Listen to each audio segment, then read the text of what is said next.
Yay. There you are, Michaela. Hi. So sorry about that. That was my fault. No problem. I was just worried. I just didn't want, overall the link to. I read that I saw that link, when we first got the memo, whenever that was, and I thought, okay, good, that's in there. Then I completely forgot that it was in there, and I was going to the old link. I'm going to wait a few more minutes, I think. Yeah, we've been, Michaela, having some pre-presentation chit chat. So I know some folks in the room have ideas to offer, and questions as well about some of the fundamentals, which you'll be able to clear up for us. Yeah, no problem. And granted, previous to the last conversation that we had, which was in October. Yeah, I'm not an expert on everything. I do know some high level stuff and some like low level stuff. So I'll be able to answer, hopefully some of your questions, but if I can't answer them, I'll be sure to try and get back to you guys about that.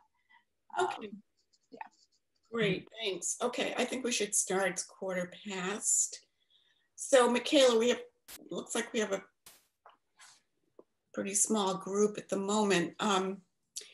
So I think most of you know, well, not everyone knows who Michaela is.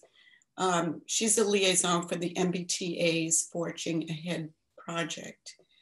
The community liaison team has been tasked with reaching out to community organizations and groups who have traditionally been left out of processes like this, as well as to make sure that their voice is heard, in addition to making sure that folks know about the proposed changes to the MBTA because of budget cuts. Granted, as an outward phase for the MBTA, she knows about happenings involving Forging Ahead, but like you just said, not about all the analyses. So thank you so much for joining us, and you can take it away, Michaela. Awesome. Is it possible to share my screen? I do Absolutely. have a presentation. I'll make you a co-host. Hang on one second. Awesome. Thank you. And I'll also mention, just to make you aware of it, that Adam Vaccaro, who's the stalwart transportation reporter for the Globe, I was in touch with him, offering him the link to this meeting as well as ECILets. So I don't think he can join this morning, but he did ask if there would be recording. And I said yes. So he may come back to the recording to harvest interesting tidbits. Okay. Yes, it is recording, and we'll probably post it to our YouTube channel if everyone's okay with that. If anyone does have an issue with being recorded, they don't want their name or their face on there, we can do our best to blur you. Or if you'd also like to change your name on the screen, you're able to do that by clicking the 3 little dots next to your picture. And if you scroll down, you can rename it and you can put whatever you'd like in there. Awesome. Can everyone see this? Yes. Yes. Great. So I'll just jump right into it. I'm sure, as you all might be able to figure out, due to COVID, the MBTA has seen a very drastic decrease in the number of riders that we provide service for every day. Essentially, we had trips at 1.3 million trips per day before COVID, and then now we are currently servicing 330,000 trips per day.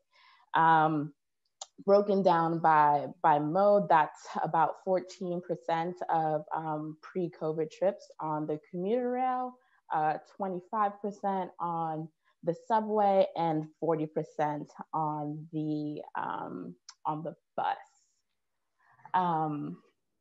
So Forging Ahead is the method or the process that the MBTA is using to focus our operating and capital resources to the riders who depend on us the most. And we define those riders as folks who are differently abled, the elderly, people of color, low income communities, and folks who do not have a car or who don't have any other alternatives to transportation. So here's a little breakdown of our budget or our spending budget. We, in fiscal year 21, we're projected to spend $2.29 billion, and that's categorized in 4 different buckets. 36% for wages and benefits, including pensions, 15% for materials, supplies, and services, 26% for contracted purchases, including commuter rail, ferry, and the ride, and 23% for debt service. Michaela, yes. Excuse me for interrupting, but I just was wondering, did you say what the percentage had gone down for the ride? Do you have a breakup? Oh, I have a few other like slides that might be helpful later on. So let me get to that and let me know if I don't answer that question. I also have like some other materials that could be helpful in answering questions later on. So when I'm done with this presentation, I can look at those and see if I can find that for you. Yeah, so essentially what we're facing is a $579 million budget gap for fiscal year 2022.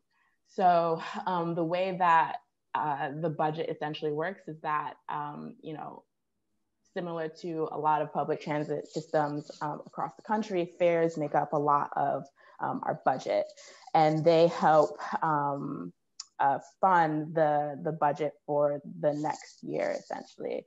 We did get some stimulus funding from the government, but that the limit for us to use it was for fiscal year 21. So that helped us for fiscal year 21, but we weren't able to use it for fiscal year 2022. So that's why we are facing such a large gap, and that's why we're kind of turning to this process to, as well as, you know, looking at our internal expenditures and trying to see if we can allocate some resources from the capital budget to the operating budget.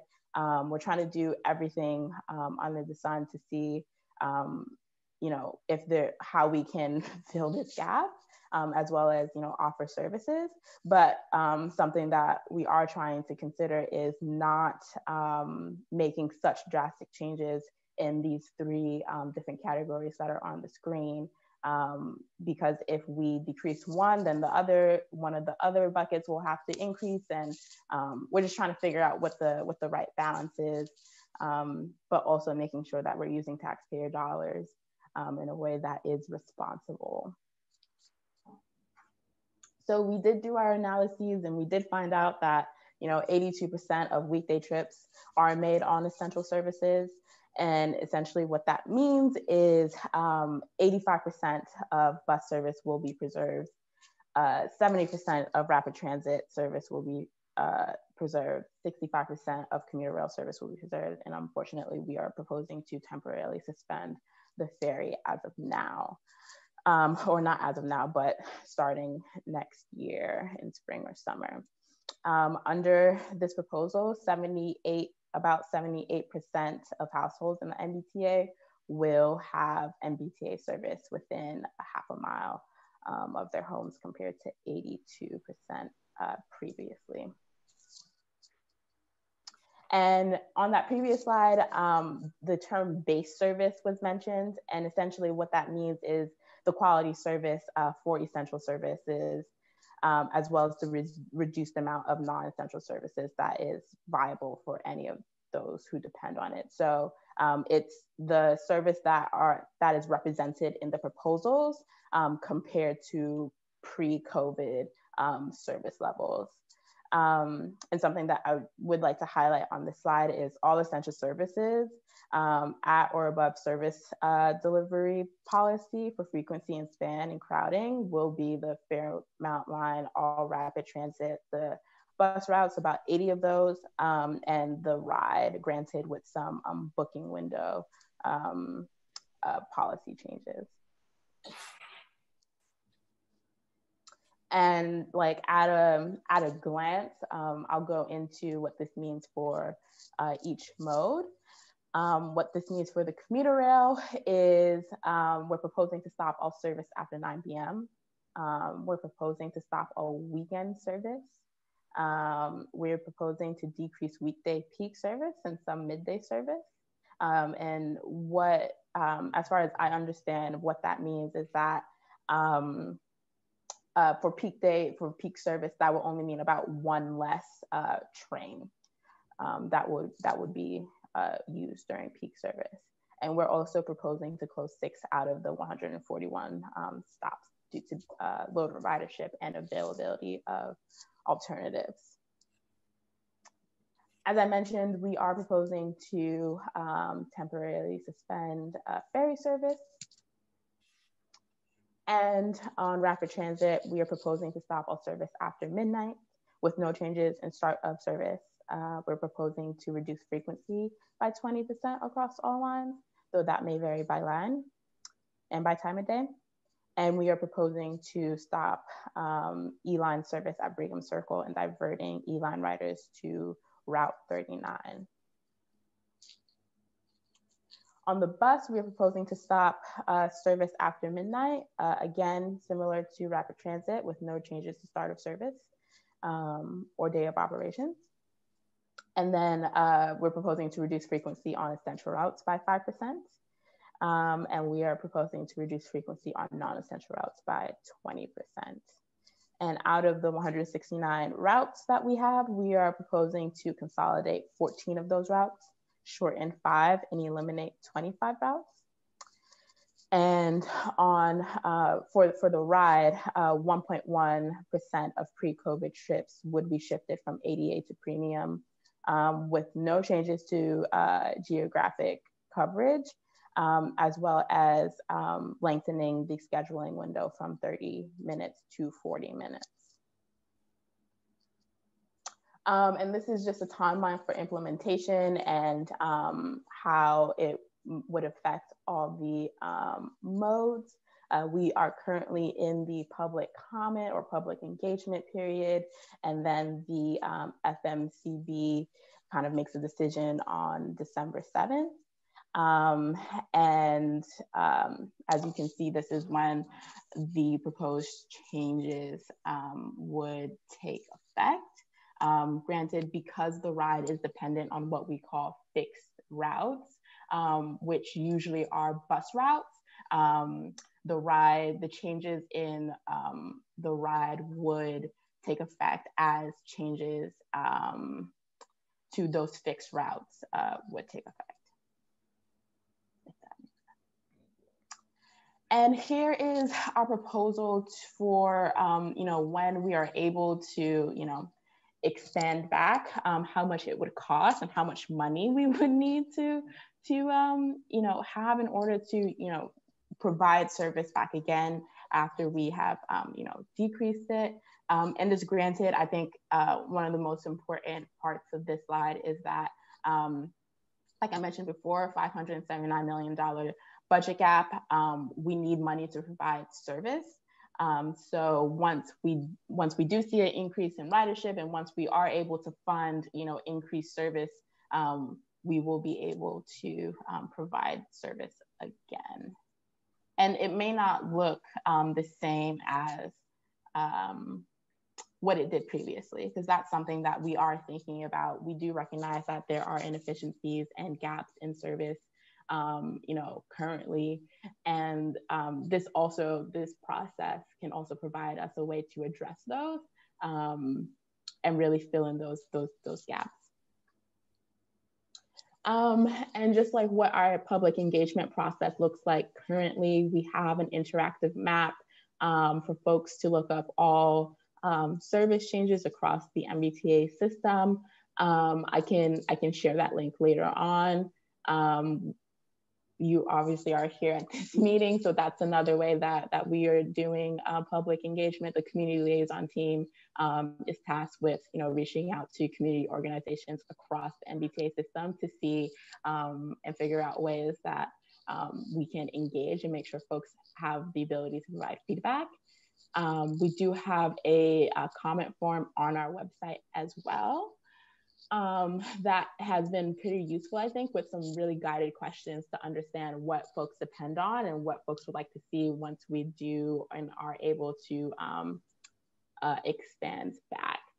And lastly, our public comment period closes on December 4th, and it is, rather, quick or short public engagement period, but we really do think that we're able to get some really good feedback from folks in this period.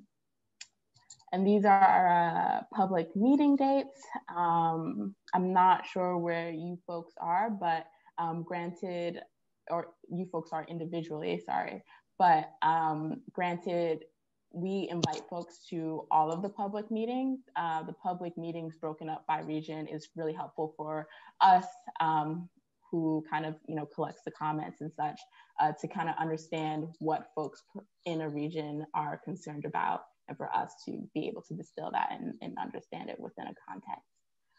If we attend one of those meetings, how could we do it?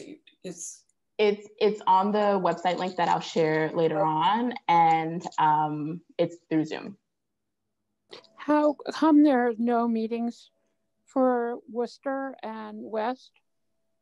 These are broken up by region, and I'm pretty sure Worcester is. I never saw it. I looked through those meetings, and there was something through Metro West, but nothing except the systemic meeting, which was last Thursday. But other than that, I didn't see any listing for any meetings that were Worcester or anything past that. And, we're certainly affected as RTAs, and definitely by the commuter rail, which is basically going to be not really helpful anymore for us to go in. We may be able to go in, we won't be able to go out if there's no evenings or weekends. It really becomes not what, it may be for commuters, but not for any events. Let me look at the public meetings and see where Worcester would be, and then I can get back to you about that. Or even if Tara is on the line, can you look up where Worcester would be? Yeah, I saw the town Worcester is listed in the Metro West meeting. Yeah, and that was our first meeting on December 10th. And you can, all the meetings have been recorded, so you can actually look at those. But the next meeting that might be helpful for you would be the system-wide meeting on December 2nd. Hey, Deb, can we just hold off and get through the meeting first and then come back to this? Sure. Okay. Yeah, I'm wrapping up anyways too. So here's the community liaisons contact information. The public engagement email is also on the website link as well. And this is where folks can send more long form comments as well as send questions as well. And here are some questions that I thought might be helpful to kind of guide discussion. These are some questions that the team is really looking to have answered and really to understand what folks are thinking about the process as well. Granted, I would be happy to answer or try to answer some questions and comments outside of these guided questions. I have a question. I don't think I saw this. Maybe you had it. I just missed it. But for instance, take the Charlestown ferry. I think you said it needs 1.5 million to, to catch up and start running again. Mm-hmm.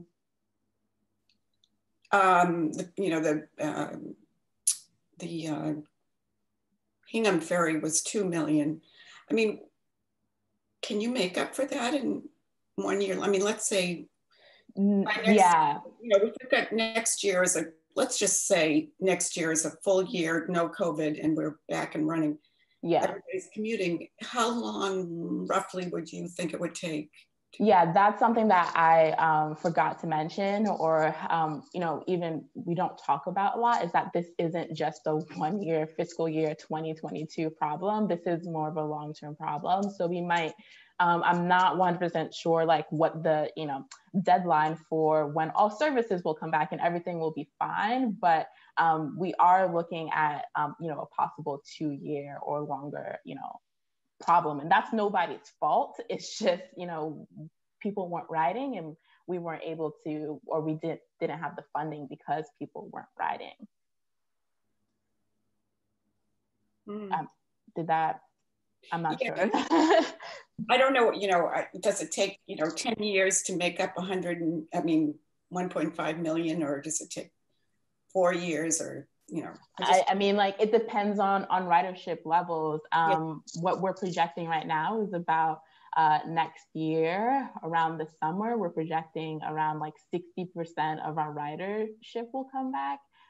Granted, that's not 100%, but if that's 60%, maybe in 2022, hopefully maybe we can expect 100% of our ridership to come back. But obviously, like, we don't know what's going to happen. A vaccine is projected to come out sometime soon, but there are, granted, so many other things that we don't know. We don't know how much telecommuting is going to affect ridership.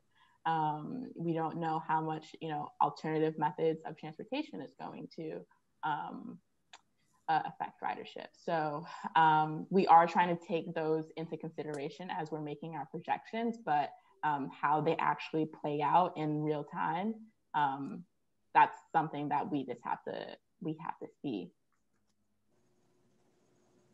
Shall we, Pam, officially open up for questions now? Yes, please. So let's just have people unmute themselves by turn as they want to announce the question.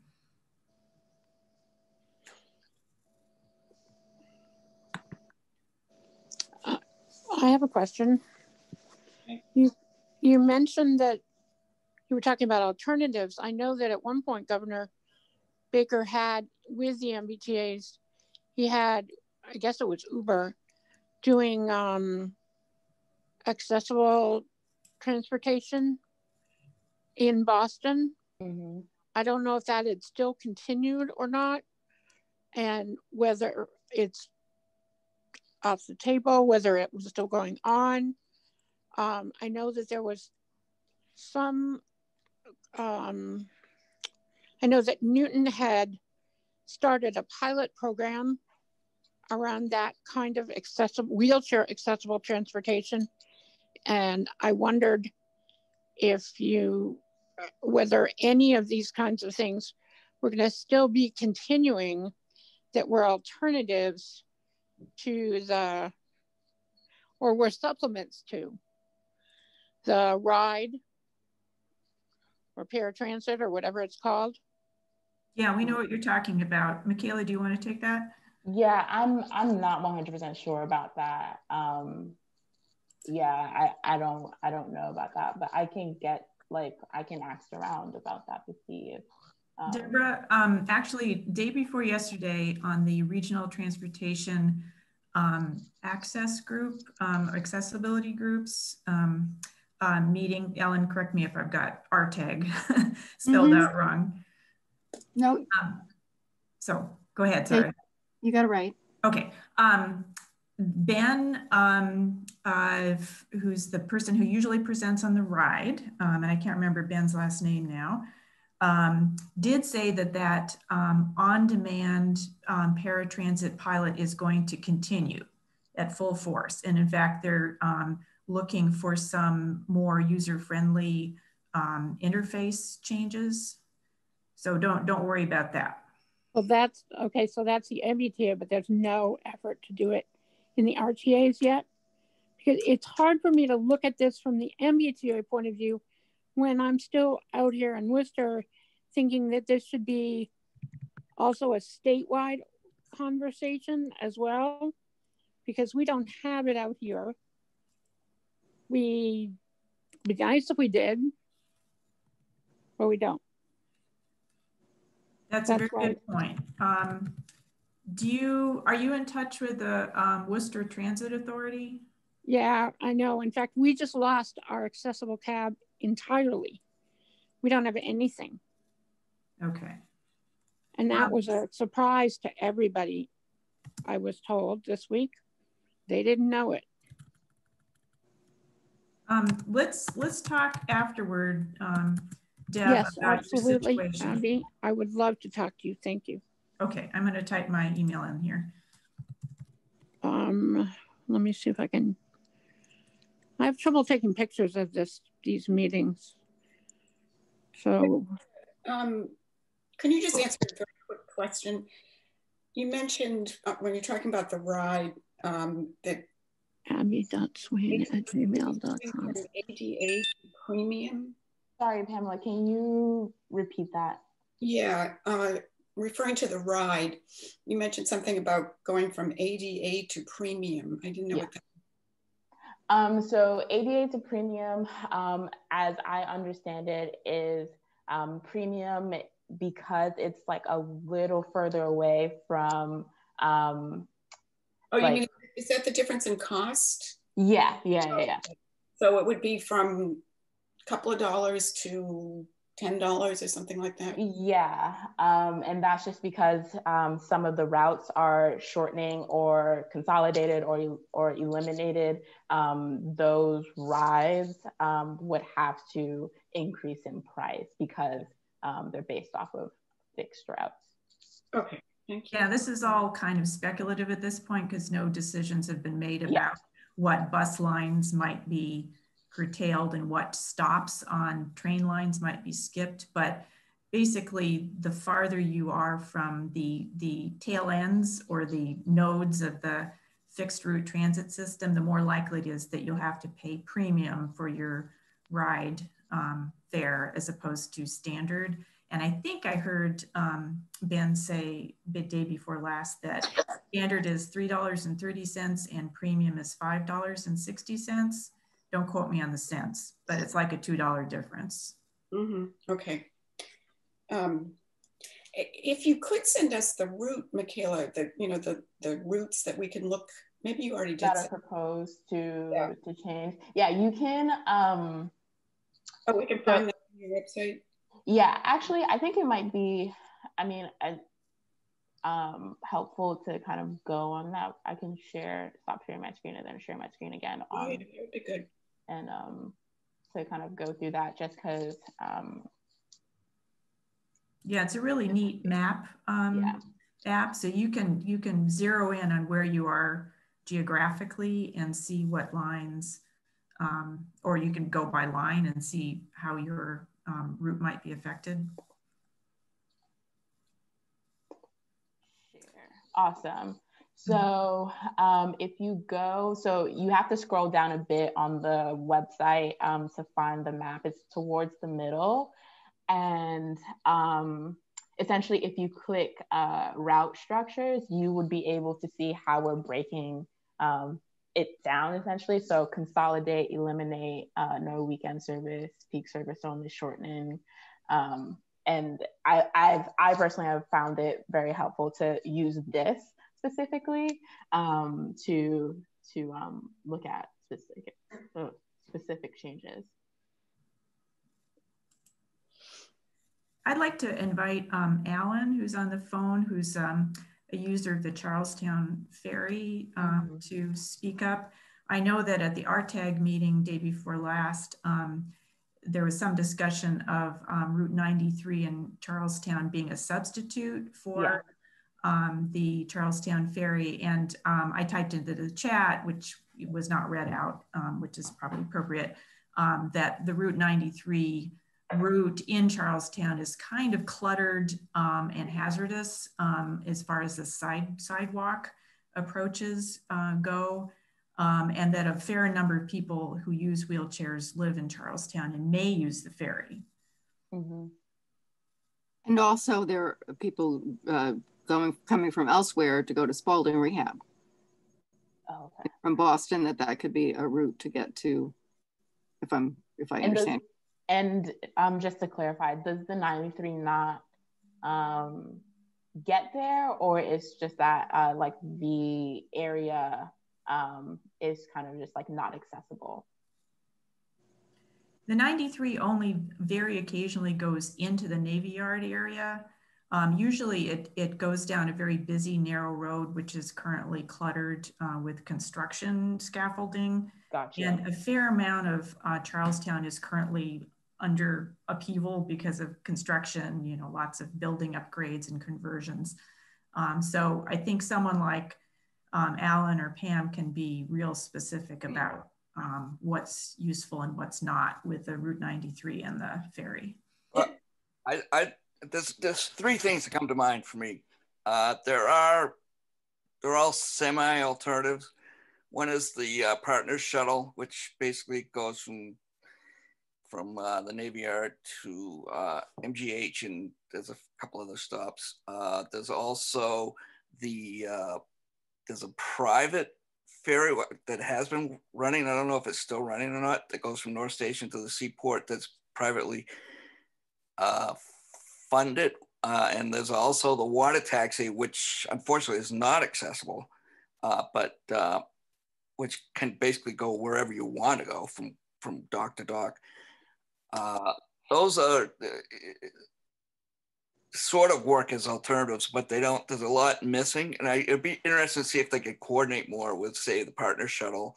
Mm-hmm. I don't know what the status is with the private ferry, and the water taxi is a no-go right now as far as getting on, and if you need any sort of accessibility. Yeah, and I just want to clarify really quickly. So the other alternatives are not as accessible as the ferry. The ferry technically isn't accessible. Okay. Did you know that? No, I did not know that. Yeah, it's not designed to be accessible. Okay. Alan and I can use it because we use manual wheelchairs, but you can't use it with a power chair, and someone has to help you too. And okay. I've even been fallen. I fell right on my wheelchair because it's not really set up to be used from a wheelchair. So it's technically not accessible. Yeah, some of the Charlestown ferries, you get in on the back deck, which is pretty narrow, and you can't actually get inside because of there's lips on the doors and so forth. And the ramp can be tough. They have to put something in to help you, assist you. But they have things like strollers and people with walkers or whatever. So the deckhands are pretty good about dealing with that, but it's pretty imperfect as it has been. And definitely not a power wheelchair. Thank you for that, because I wasn't aware of that.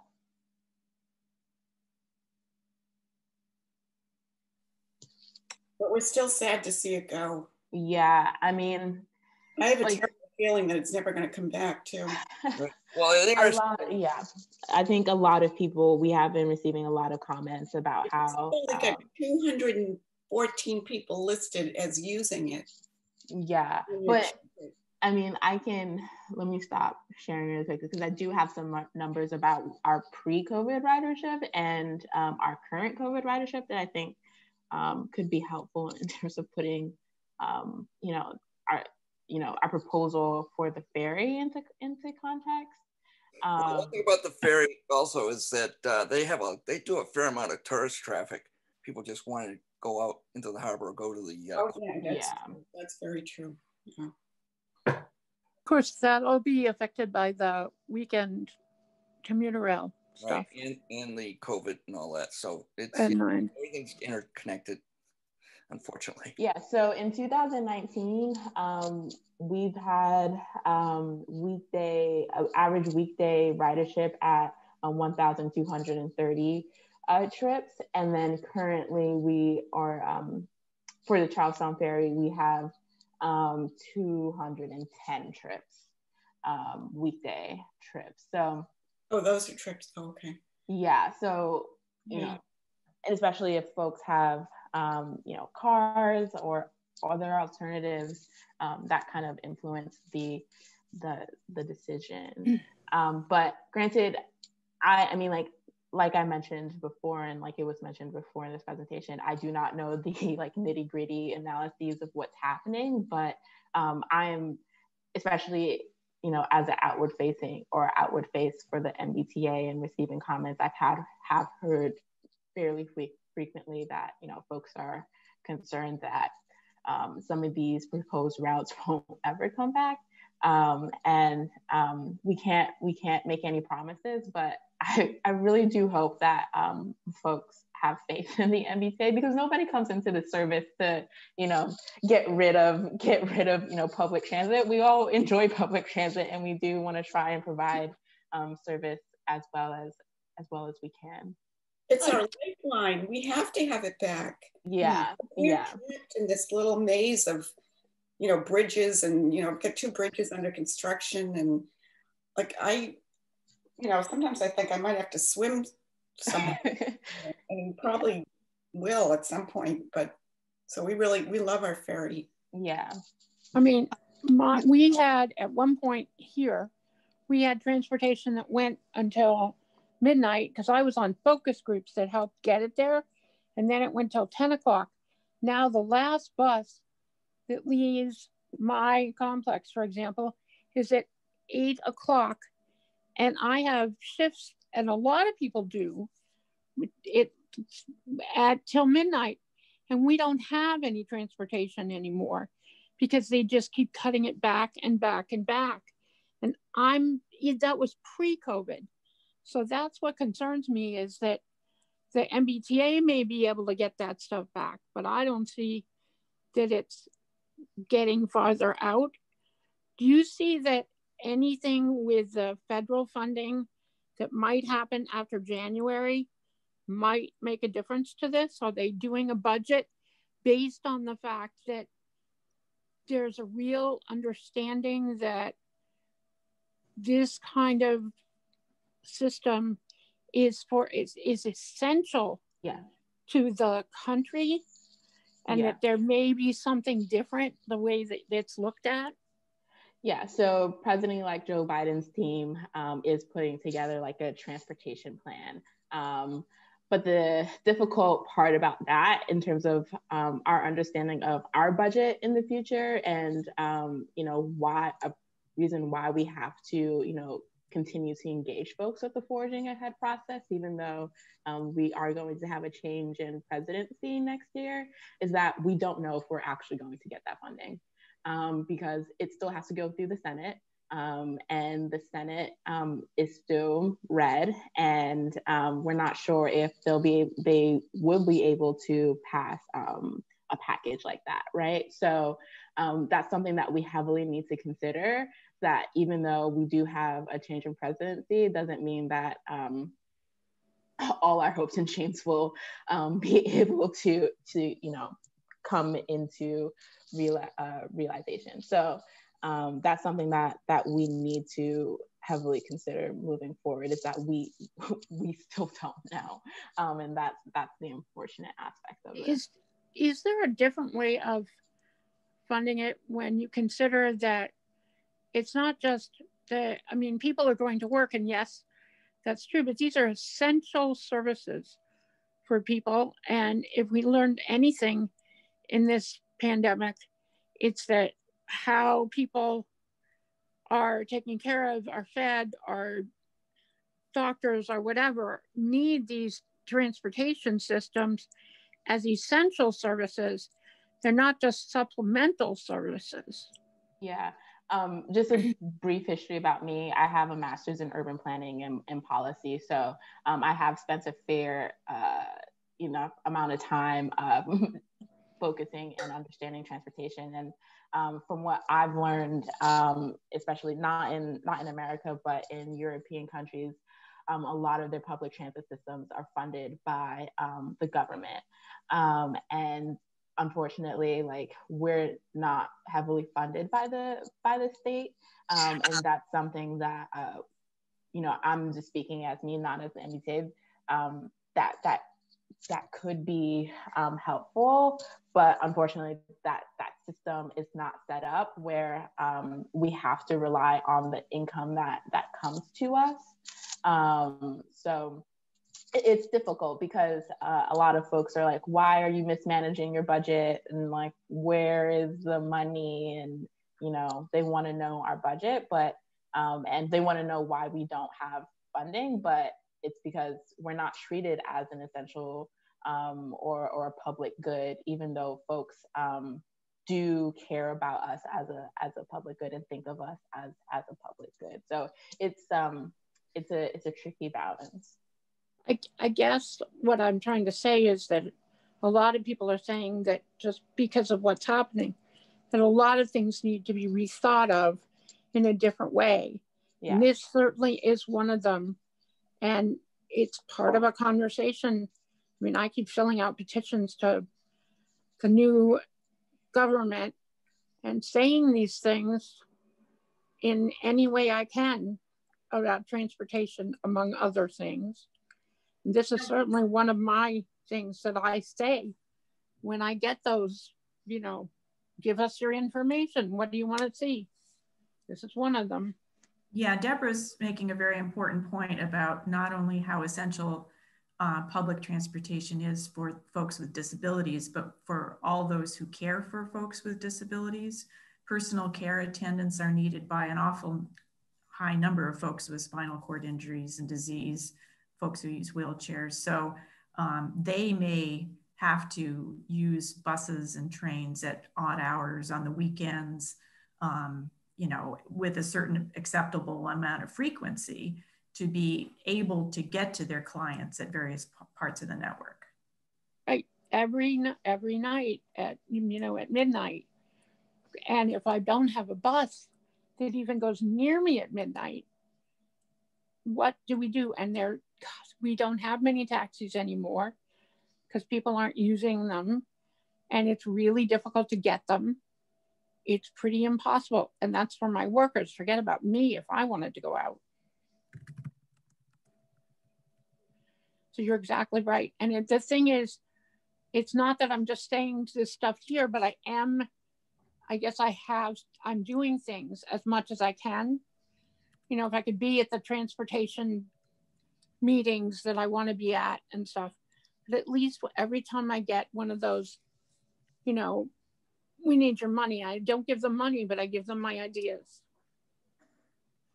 Yeah, we have a lot to work on here, Deborah. And I will be quiet now.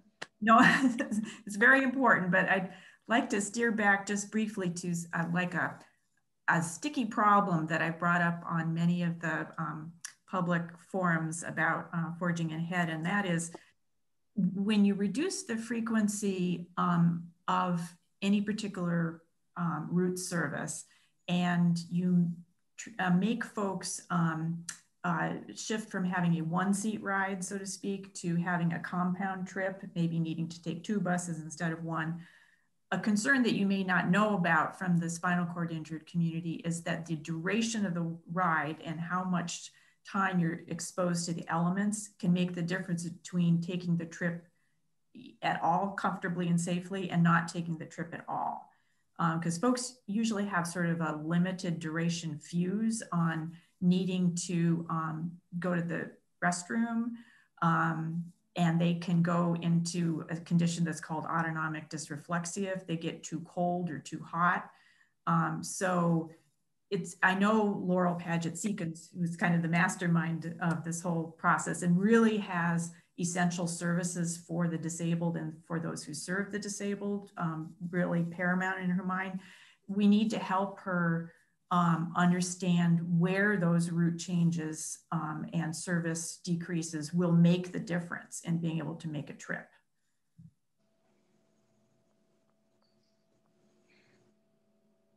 Thank you. Sorry, I was taking notes, but yeah, that's something that I personally enjoyed having like conversations like these, because I think they really help illuminate some of the like invisible costs that, you know, that don't show up in data. And I think that's so important. So thank you for that. Ellen, did you want to say something? Oh, yeah, I was just trying to do it in the chat since I actually have to leave at noon. I'm sorry for another meeting, but are things taken into account in terms of the context regarding Charlestown, the fact that even though ridership may be relatively low, the fact that there may be a higher number of folks that are in wheelchairs, the fact that there are a lack of other, real accessible alternatives, or at least a dearth of them. And as Pam was describing, this kind of maze of the way that the town is to begin with, plus the fact that there's a major rehab hospital that not only people in Charlestown, are access, but people from outside may be utilizing the ferry, with things like that, so that you have a real complete picture. Would that be taken into account? And before you answer that, in communicating to other folks and also for us, would contacting you or the other two community liaisons be the best way to, if we think of another issue or want to expand on something that we may have already said today or bring up a new issue, or is that the best way to report an issue or concern that we have, and then just to direct other people to go to the MBTA Forging Ahead website? Is that just, I want to make sure I understand that. Thanks. Yeah, that would be great. Yes, like all of that is on the table, and granted, like these are still all proposals, and what we're really hoping for in this public engagement process is to get feedback like that, which can help us understand what tweaks possibly need to be made. Right. So make some squeaky wheels regarding the Charlestown Ferry is what you're saying. Okay. And it sounds like there's reason for hope with a new administration, potentially, because they've already reached out and they have a transportation plan, but some things may be dependent on the Senate package. So depending on how things go in January, that may or may be more or less hopeful. And it sounds like depending upon how things turn out with the pandemic, the vaccine, the administration, et cetera, how much relief is taken in, that things can be adjusted. So even if there's a proposal, some things may be amended depending on how much relief and that's something I want to reiterate as well, is that we are trying to stay on our toes and make sure that this is like a flexible, iterative process where we're not just going to make one decision and be like, all right, we're done. But we're able to constantly look at our data, get public engagement feedback, make sure that we are really adjusting to what's happening, because like I mentioned, we have no clue what's going to happen. So so we just need to make sure that we're on that. Can I just ask you, thank you, Ellen, those were really good. And I'm so sorry, I actually have a grief meeting that I have to go to. So but I'm eager to hear more and watch it on the YouTube channel. So thanks so much for coming, Michaela. I really appreciate it. Michaela, this is just, I'm thinking of myself here, I have to say. The boats that, the nightclub, not the nightclub. Encore? Encore. Thank you. There are Encore owns 3 beautiful wheelchair accessible boats that go back and forth all day long. They still do, I still see them. I know that this is a private organization, it's nothing to do with the MBTA, but first of all, where do those boats dock? I mean, they go to Encore, obviously, but they go to the airport and the seaport, and I'm not sure beyond that. I mean, if this is a real thing where the ferry's not going to be running for years, I mean, maybe we could, this isn't your problem necessarily, or maybe it could become your problem. Maybe we could make a deal with them. I don't know how many people they have on their boats, but they also, that whole seaport business, the business in the seaport kind of, some of them got together. It's similar to what they do in Kendall with shuttle services to various businesses. Yeah. It brings up the question of whether, if there's any public-private right. Yeah. I mean, those boats go by, Ellen, they're going by constantly. They go right by dock that where the ferry goes. Get on that nice boat, I know, but yeah. But as far as I understand, and I'm not 100% clear on what the actual details are in this, the ferry is already contracted. So I'm not, essentially I think and correct me if I'm wrong, but you're proposing like another contract?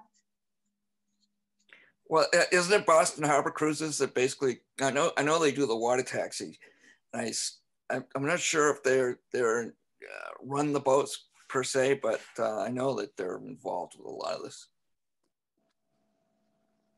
I think this is interesting, the whole concept of improving public access to accessible private water transportation. And those sorts of relationships have been crafted generally by the regional transportation, not authorities, but like the Longwood Area Medical Association has a transportation network sort of shuttle coordinating body. There are those similar bodies for other areas, and that could be a way to compensate for loss of purely public water transportation. I think that might be a little beyond what Michaela's right. attuned to talking to us about today. Right. Well, knowing the MBTA, momentum, I think, is the biggest potential issue, Yeah, and speaking of momentum, the MBTA has admitted honestly on previous presentations that there may be some gap in reinstating service between the fund's availability and being able to execute, because they're going to have to rehire and even retrain some folks who operate those vehicles and vessels.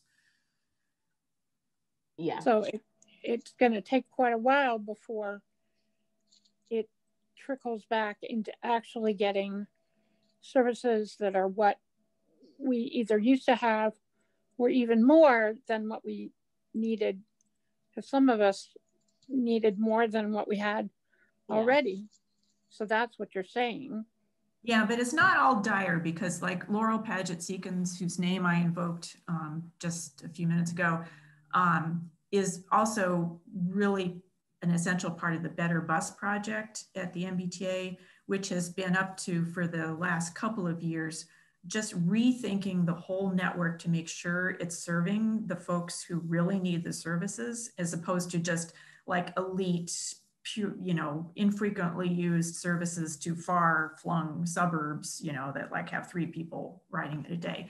She really wants to take a systematic look at who needs it and where they need to go and how to provide that service. So it's not like the only option is just defaulting slowly and clumsily back to what we used to have. But there is a real, the MBTA has a whole cadre of young, really technically savvy people who are trying to plan what the region needs for the future. So we just need to keep encouraging them in that and making our needs known. And what's that called? The Better Bus Project. Better Bus. And that includes the whole state? Well, the MBTA service area. So that's, see, when you say that, that automatically makes me think it's only Metro West East and not the RTAs. Yeah, let's look at that. Is that just for buses, the Better Bus Bureau? That is, yeah. And I think that's partly because, analyzing the bus network is easier than analyzing the train network. The train is a fixed, on-track system, whereas the bus is more fungible. You can redesign it to serve where people live now, who lives where, that kind of thing. That's not actually what it's just that it's the regional districts that are out here, but we're still part of the state. That's all. Yeah, I get you, definitely get you. Another major theme I wanted to bring up is the sort of last mile problem with accessing even accessible stops and stations. You consider folks taking slightly different routes or, skipping one station and instead using another, where the rubber meets the road literally as well as figuratively is in the streetscape. So even if, you think you've got a good alternative accessible stop or station for folks with mobility issues to use, how they get there from their home or their office or the hospital they use, et cetera, how obliging the streetscape is to, motoring or wheeling over that bit of sidewalk across those intersections, through those curb cuts, if they exist, is really key to understanding if an alternative will suffice. Yeah. You get what I mean? Yeah. So I'm wondering if folks have any more detailed thoughts on that, because I'm not a wheelchair user myself. I've only observed some examples. Maybe. Yeah, that would be really helpful. I know if you have one that's, I know for us, if there's one that looks really close, but it happens to be at the bottom of the hill instead of the top of the hill, and you don't actually notice it because of the elevation, it makes a huge difference. That's true. Considering, but I was thinking of Cambridge, actually, where I happen to have family, and just to try and get to them still takes me 2 buses and a train and going underneath and around just to get there, to go to the end of the red line, basically, and then go backwards. And I'm afraid of what routes you're going to cut when you do that, cutting back. So Deb, look at the route finder on the... I tried to look at that map, but it couldn't get into Cambridge. I couldn't figure it out. So I don't know the numbers. Yeah, for the routes. Actually, you can, on the side where I use the tab to see which routes would be consolidated, shortened, in X, Y, and Z. There's another tab where you can go by municipality as well. So you can actually use like that top tab, the middle tab, and the last tab together to really filter what routes you're looking at. Okay, I'll look at that. Thank you. So, Abby, were you asking if we are aware of places where it's particularly difficult, or?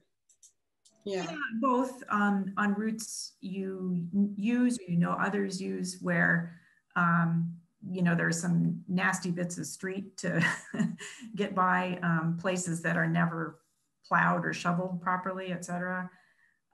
Or if you want to illustrate from your general knowledge of how people are sometimes barred from actually using accessible facilities.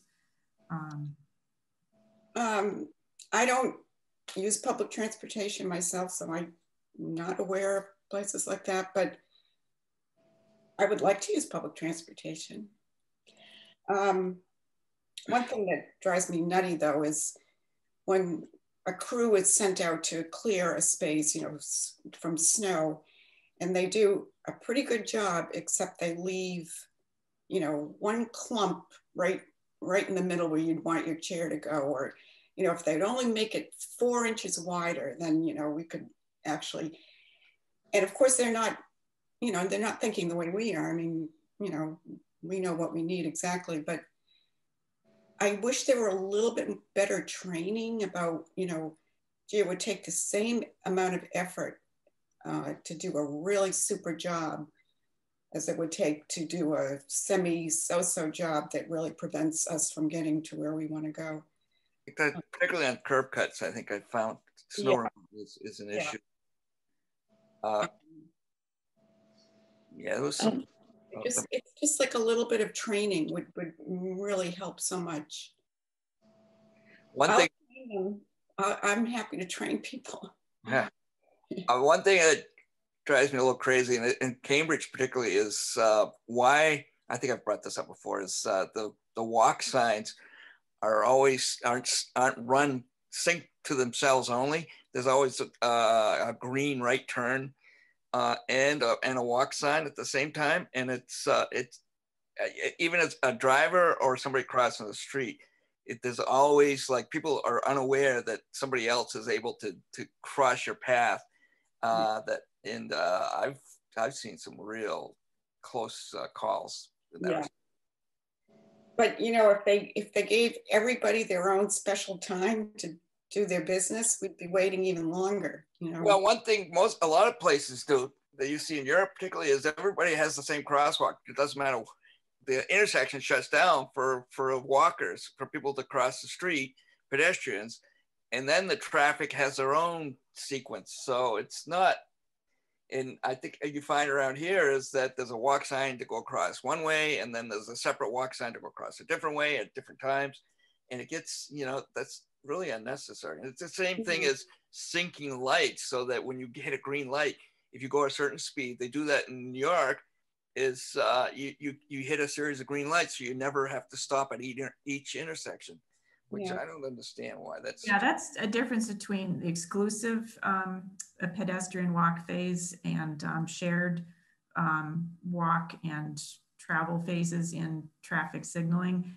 I think the applicability of that issue to this situation is, again, with the streetscape, is there a safe way for folks to get from an existing stop or station that they'd use to this alternative? And that in part involves, is the signal safe?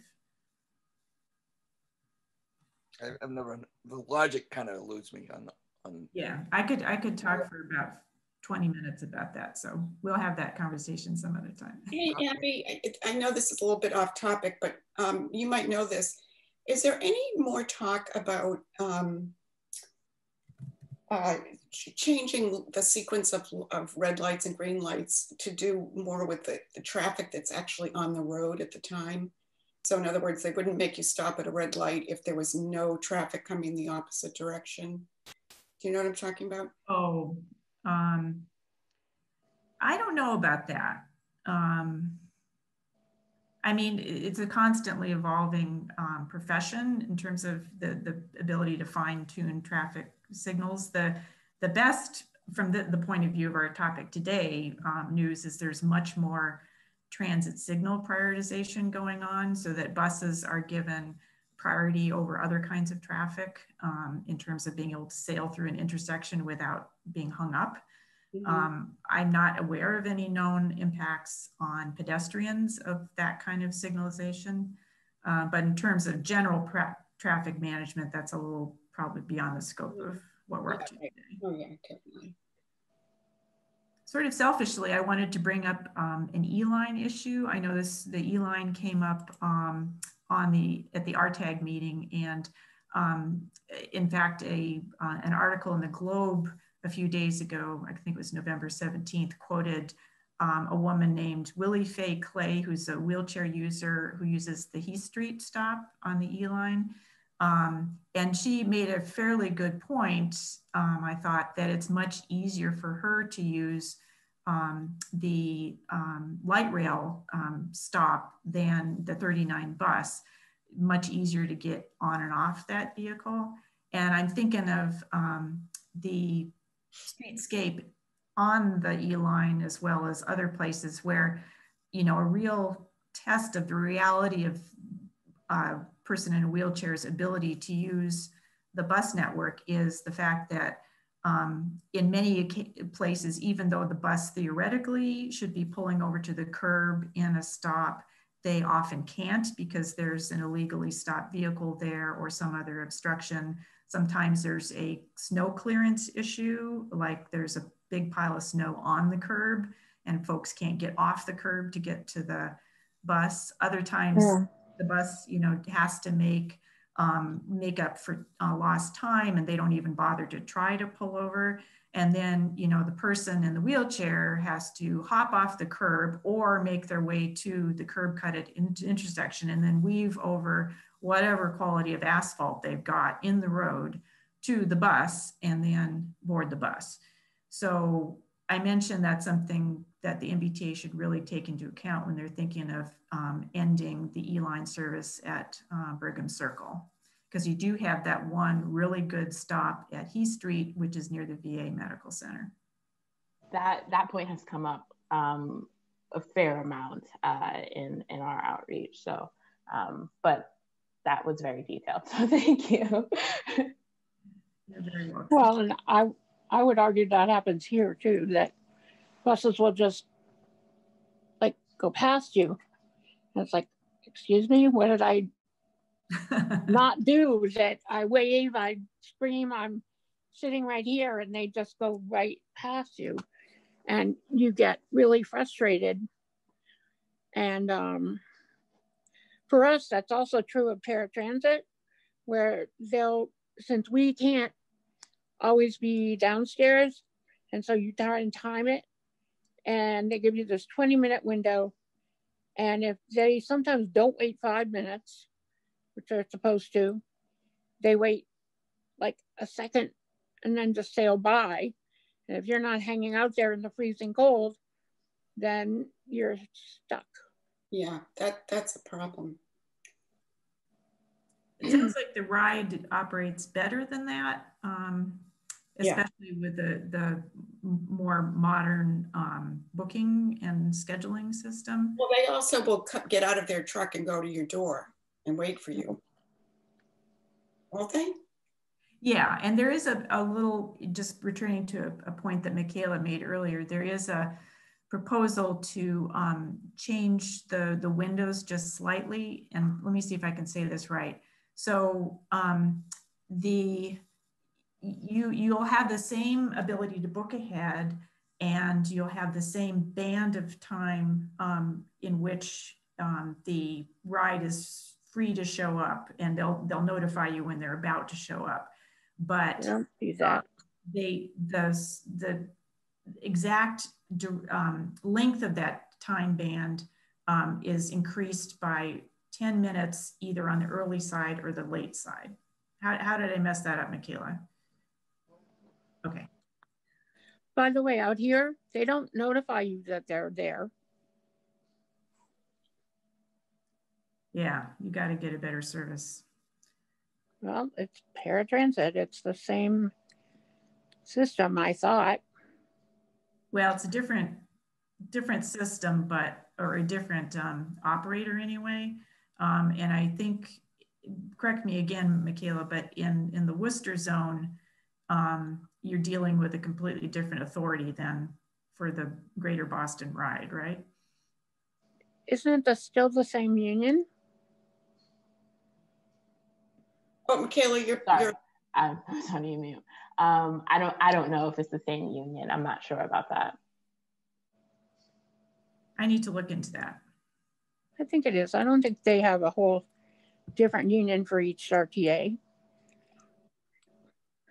Well, the contractual terms may differ. So you're revealing broad areas of ignorance on my part, Deborah, that I need to remedy.